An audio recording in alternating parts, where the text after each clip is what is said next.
Bonsoir Génial Toumani. Vous êtes le responsable des relations et des actions outre-mer au cluster maritime français. De quoi s'agit-il pour commencer? Alors du cluster maritime français, c'est un organe de promotion de l'économie maritime qui rassemble les acteurs de l'Hexagone, 430 entités du secteur privé, pour peser dans le débat public et représenter les intérêts de la filière maritime en France. 430 entités aujourd'hui, et puis des petits frères, les clusters maritimes d'outre-mer. Alors, première fois à Mayotte, en quoi consiste cette mission particulière? Alors cette mission, elle a été initiée dans un schéma un peu plus global, qui est la stratégie qui a été posée par le conseil départemental, qui a produit et travaillé pendant 2 ans sur une étude économie bleue qui a été rendue au printemps dernier, et a chargé ensuite la Chambre de commerce de mettre en place un certain nombre d'ateliers et de rencontres avec les acteurs de l'économie bleue de Mayotte pour structurer un certain nombre de clusters, et particulièrement un cluster d'économie bleue. Et qui peuvent être ces acteurs du cluster? Alors ces acteurs, on les a rencontrés durant une semaine marathon, 4 jours, 30 rendez-vous.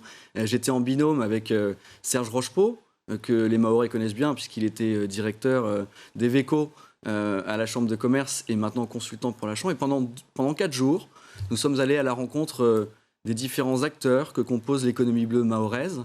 Nous avons rencontré les acteurs de la pêche professionnelle, nous avons rencontré les acteurs du loisir en mer et de la plongée, nous avons rencontré les acteurs du domaine portuaire, de la logistique, du transport maritime, mais également de la recherche scientifique, de l'environnement et également la formation professionnelle maritime. Alors tout à l'heure, on l'a dit, Mayotte, 8e cluster maritime. Le dernier cluster a été créé en 2016. Pourquoi autant de temps et à quel moment vous êtes dit il faut faire ça à Mayotte et pour quel enjeu finalement? Alors nous, on ne s'est pas dit il faut faire ça à Mayotte. La stratégie que j'ai eu l'occasion de présenter, et je remercie le conseil départemental, l'ADIM et la CCI de m'avoir convié à participer au forum économique durant jeudi dernier, pour parler de cette stratégie des clusters maritimes d'outre-mer.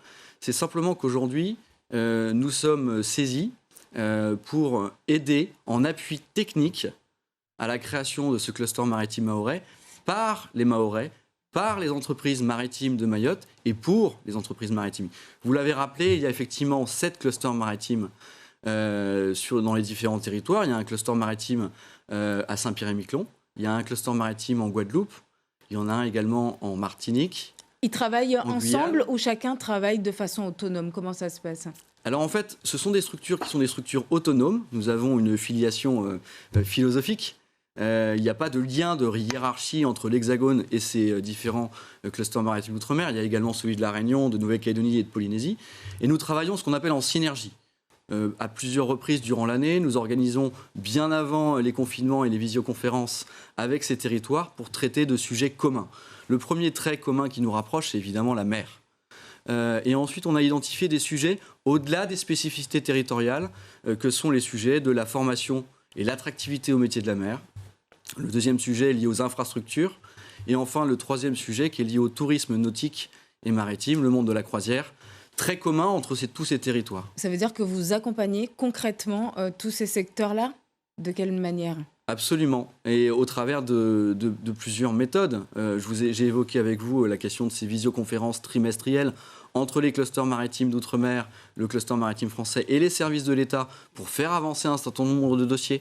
On a également une journée de coordination avec tous les territoires. On travaille bien évidemment en bilatéral avec ces clusters, mais il y a ce véritable réseau. Et aujourd'hui, si vous regardez bien la carte des territoires d'outre-mer, il en manque un, et c'est à Mayotte. Merci beaucoup Alexandre Luchkevitch d'avoir été avec nous ce soir pour nous parler donc de ce cluster maritime de Mayotte qui va donc voir le jour rappelez-moi la date, premier trimestre 2022. 2022, et j'aurai le plaisir de revenir à cette occasion. Et je vous remercie encore de votre écoute et de votre attention. Merci beaucoup.